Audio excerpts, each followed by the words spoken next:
Okay, welcome to Unit 2, Module 5. Today we're going to be talking about Linux permissions and access controls. This is a very important topic, so make sure you're following along. If you have any questions, feel free to put them in the comment section and I will get back to you as soon as possible. Okay, so today we're going to be talking about sudo. We talked about this briefly in the previous module. We're going to be talking about something called SU, how to switch users. We're going to talk about how to manage users and groups, so creating groups, creating users, deleting users and groups. And we're going to go over different file permissions on the Linux file system. We're going to change some files in the etc directory. Before we get started, let's actually jump back to one of the previous topics that we talked about in Module 4 of Unit 2. So we talked about the etc directory, etc. Let's actually go there. So on my computer, I'm going to go to etc. If I do ls, all these are configuration files. Remember, these are system-wide configuration files and settings that apply to all users. There are a handful of files in here that are really important to remember. I'm going to cover 2 of them today. We will continue to come back to a lot of these files. But for now, just remember what these 2 files are. So etc shadow and etc password. These are 2 of the most important files on the entire Linux file system. The etc shadow file stores something called password hashes, and etc password keeps a list of all the users on the system. So first of all, what are hashes?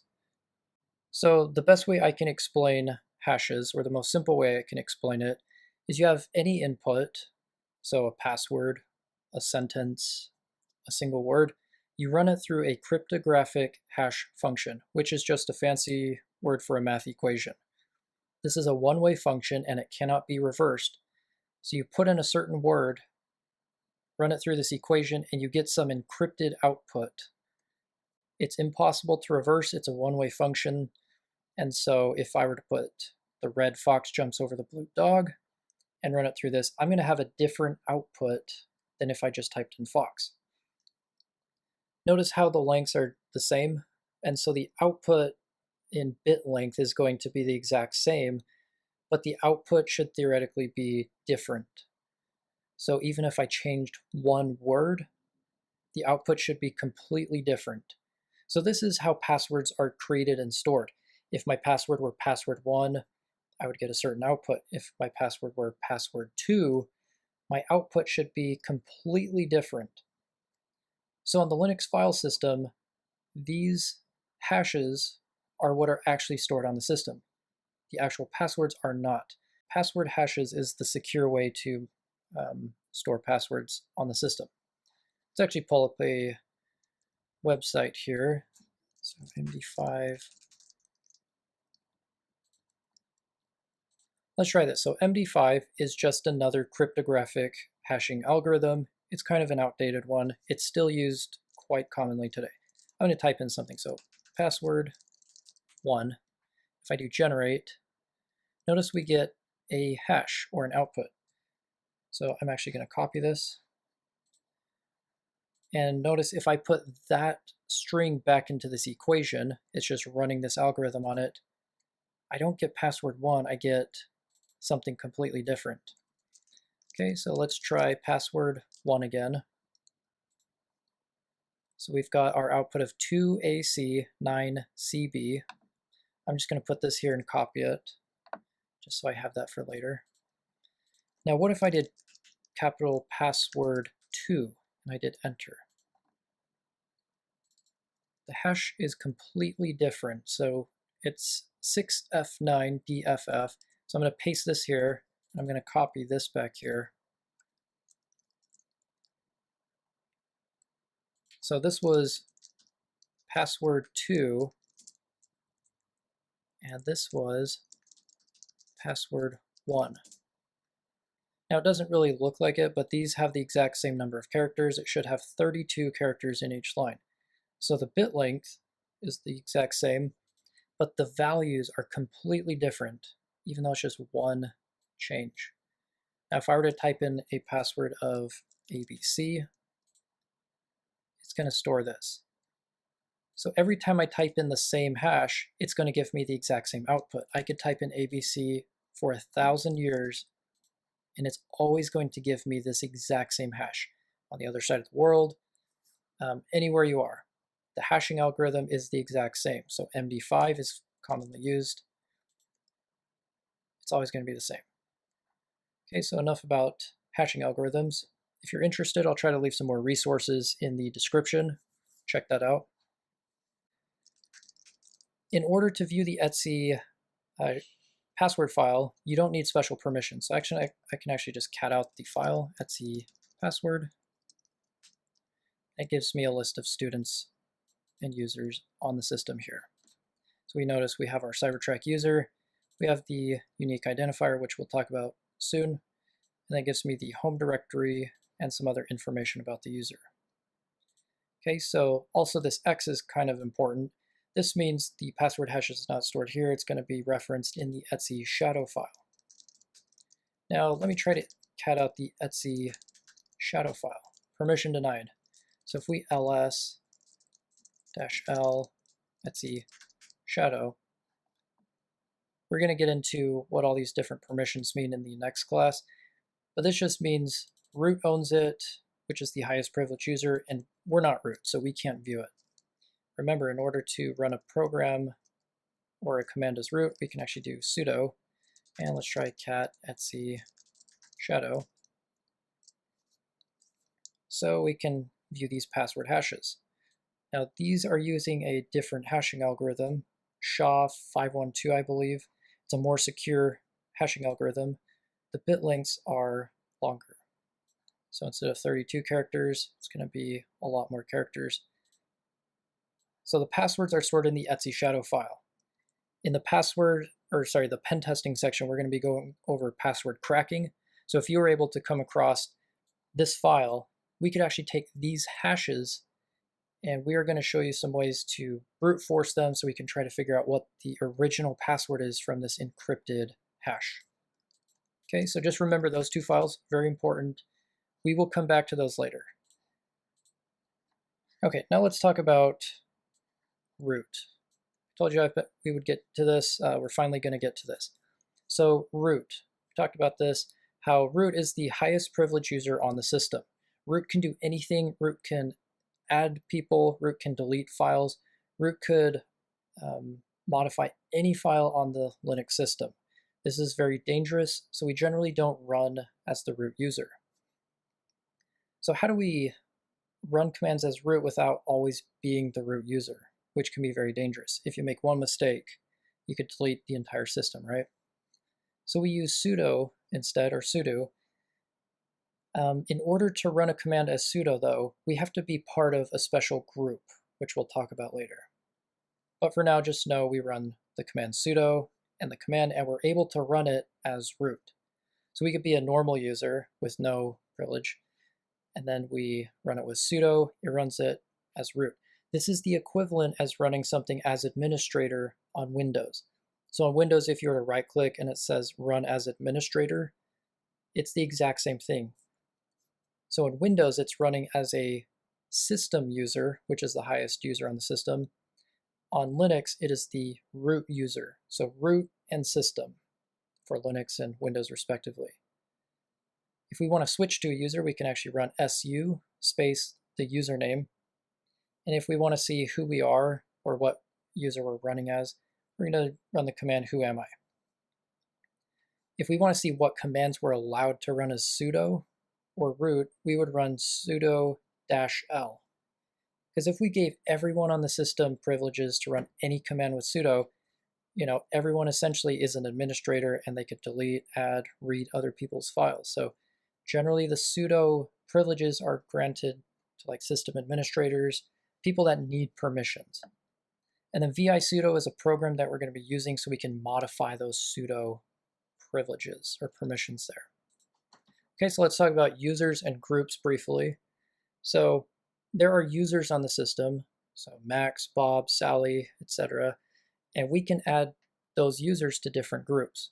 So let's say we're in an enterprise, we can add like a marketing group, an engineering group, a sales group, HR, accounting, and then we could assign multiple people to each of those groups. So instead of creating each user and then changing the permissions for each individual user, we could say everyone in HR, or everyone that's a member of the HR group, only has these permissions, right? HR people probably don't need to delete files, but maybe they have to create new users. And then if we go to marketing, maybe marketing has to be able to view different people's files, but maybe not do certain other things. And then if we were in administration, they should be able to run every command.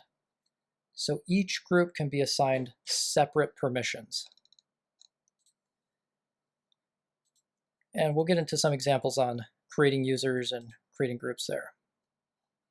Okay, so let's jump back to the terminal here, do some examples. So remember, if I type in who am I, shows you the user that we are running as.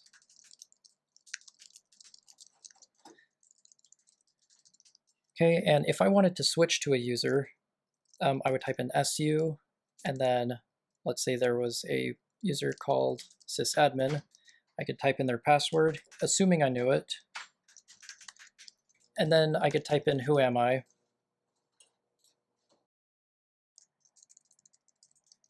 Okay, so if I type the who am I command, it's going to show us the user that we are now, so sysadmin. If I want to exit this, I can actually type in exit. So first of all, notice we are the sysadmin user, type in exit, and then we are now the Cybertrack user. If I type in who am I again, we are now back to Cybertrack. Now, SU allows you to become another user, assuming you know their password. So generally, we don't know other users' passwords. If you are a system administrator, you may want to become a different user. So you could always run sudo, assuming you have the permissions for sudo, and then you would run su and the username. And you might have to type in your password for this user, but notice I am this user now. We're the sysadmin user. So with sudo su, you do not need to know the password. You just need to know the username you want to impersonate, and then you just need to have the sudo permissions. So I'm going to exit this and get into more examples here in a little bit. So we talked a little bit about groups, and I want to talk a little bit about the id command.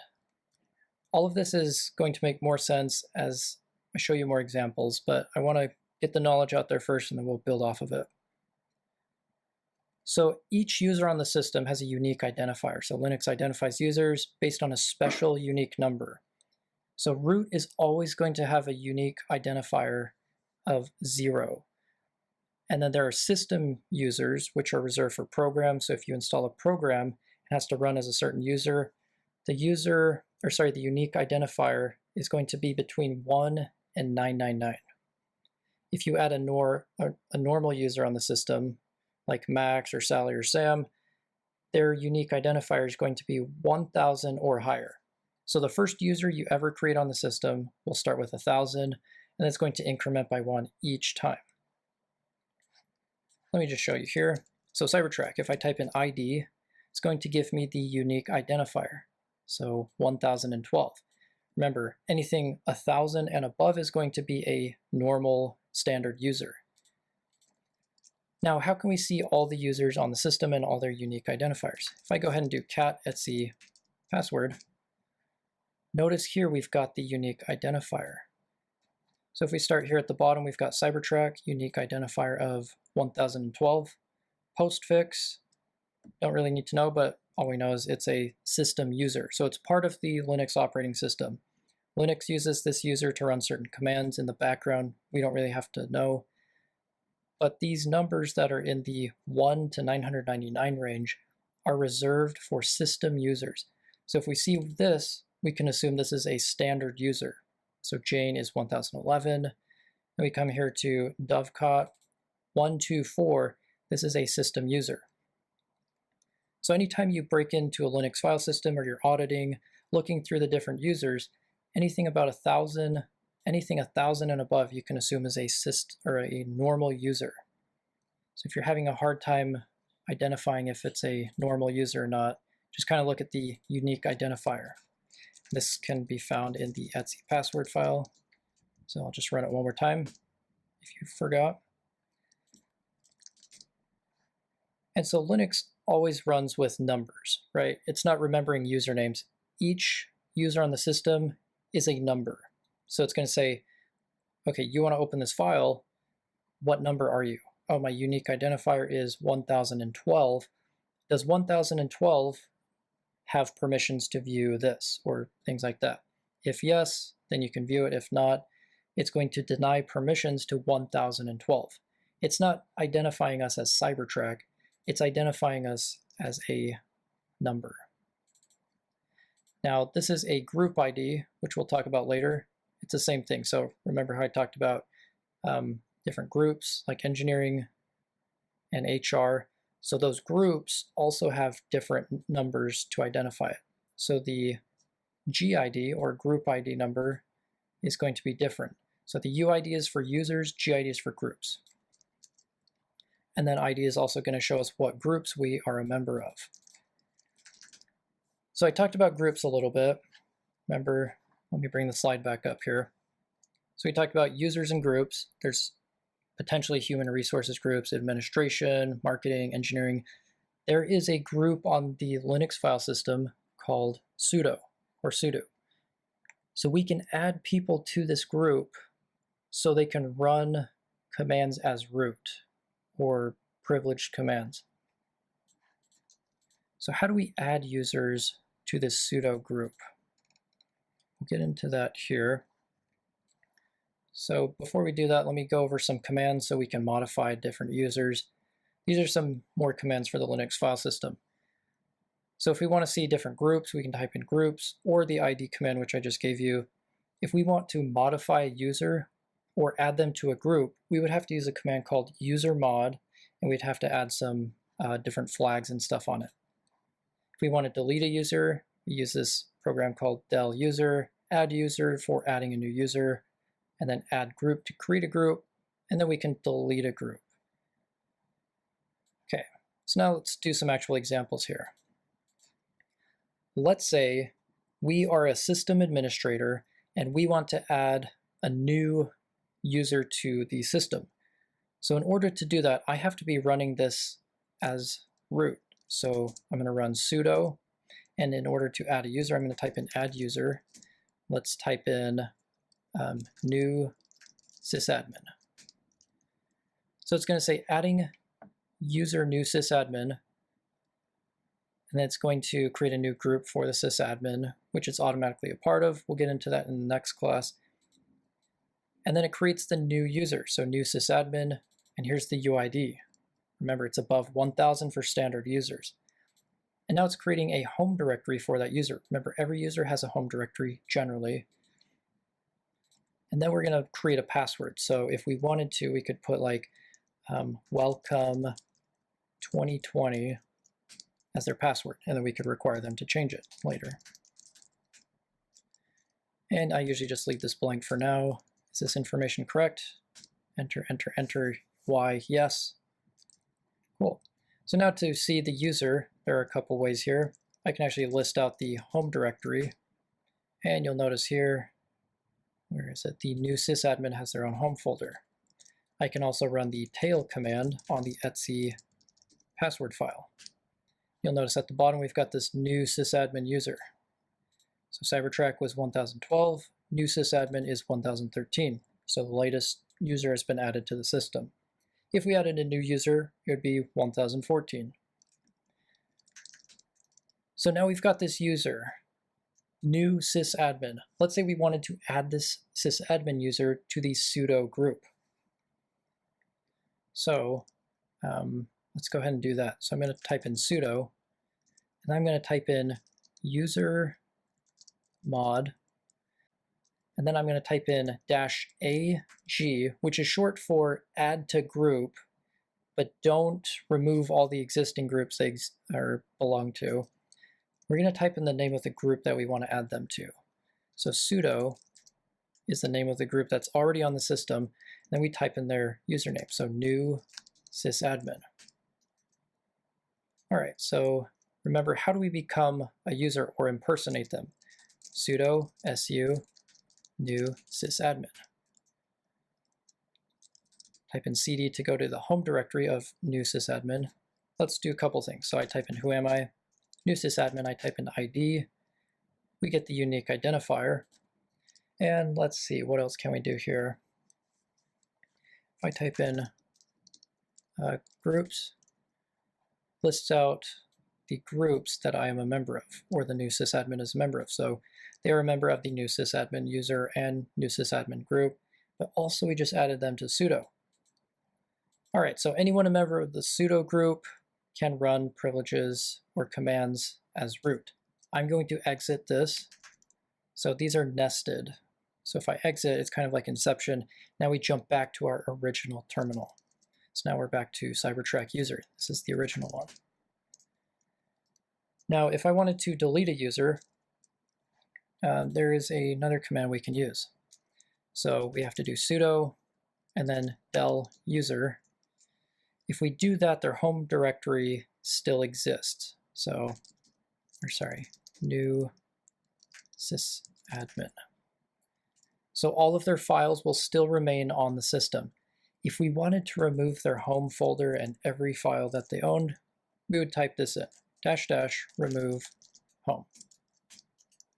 So it says looking for files to backup remove, removing files, removing user, warning group, and so we just wiped that user from the system. So if I list out the home directory again, you'll notice new sysadmin is gone. Okay, so let's try that one more time here. So if I want to do sudo, let's make an engineering group. So addgroup, engineering, or let's call it HR. So adding group HR, and let's do sudo adduser Clark. Sometimes I have a hard time thinking of names here, so I'm going to type in welcome 2020, welcome 2020, enter, enter, enter, enter, yes, there we go. So we've created a new user, Clark, and we want to add them to this group that we just created, HR. So if we do sudo usermod, remember to modify a user, we can do -a, capital G for add to group, and we'll type in the name of the group, and then we'll add Clark to the group. So if we were to list out different groups that Clark was in, Clark would be a member of the HR group. Okay. Now, that being said, let's talk about a program called visudo. So let me run this, sudo space visudo. This program is going to edit a special file on the system that allows us to see what permissions and what commands certain users can run. So let's take a look at this file here. You'll notice that the root user can run on all hosts. So the first one is for all hosts, and then as all users and all groups. And this says what commands can root run with no privileges? All commands. And then you'll notice there are certain things here. We've got a little % in front of it. This signifies a group. So % sudo, what can members of the sudo group run?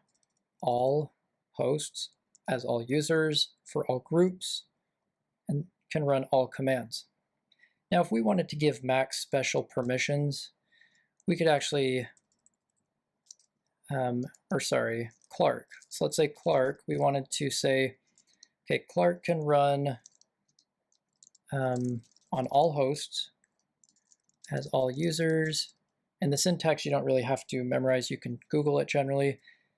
But let's just say for all users and all hosts, but we don't want them to be able to run every command. And so we could say, okay, Clark has special sudo privileges to run a certain program. So let's say we wanted them to be able to run cat. So I can type in which cat here. And remember, in the bin folder, that's where all our programs are. I'm going to get the full path here. So /bin/cat, we could run bin cat. So now we're giving Clark special permissions to be able to run the cat command as the root user. So anything in here is like, what can you run as the root user? So if I save that, Clark would be able to do that. Now, what if I wanted people in HR to be able to maybe add a user? So I could say the HR group for all hosts, all users, all groups, and let's say we wanted to say which adduser. So this program is in user sbin adduser. So copy, and then we can do paste. And then this would allow anyone in the HR group to run only this command. Remember, if we put all like this, that means HR can run every command. So if I do control exit, yes, enter, because Clark is a member of the HR group, which we ran here, Clark should also be able to create new users. So I'm going to do sudo su Clark to impersonate Clark real quick. Okay, so we are in Clark's home directory. I'll just type in ID, showing Clark, type in who am I, so we know who we're running as. So from here, Clark would have to run sudo adduser, and let's say Billy Joe as the user. So what is the password for Clark? I typed in welcome 2020. So it says adding user Billy Joe. So what do we want the password for Billy Joe to be? I'll just make up some random password.